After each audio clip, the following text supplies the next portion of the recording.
Bonjour, on vient vous souhaiter la fête des mères.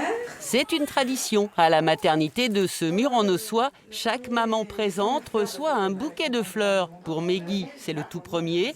Sa petite Alia est née vendredi. Un bébé très attendu par la jeune femme et son compagnon. On avait envie d'avoir un enfant, donc Covid ou pas Covid, on ne va pas s'empêcher de vivre.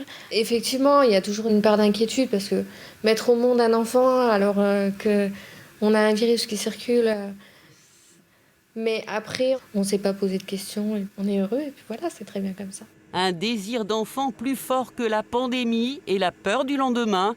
Pour Meggy, comme pour cette autre jeune femme, depuis plus d'un an, le Covid a reporté beaucoup de projets de bébés, mais pas le sien. Ça nous a rendu les jours de confinement plus gais, le fait d'être avec elle.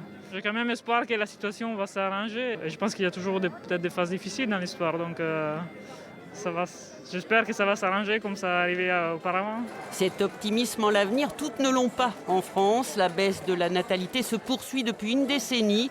D'après une étude européenne publiée en décembre, 17% de ceux qui envisageaient au début de l'année 2020 de devenir parents y ont renoncé. Une décision que beaucoup comprennent.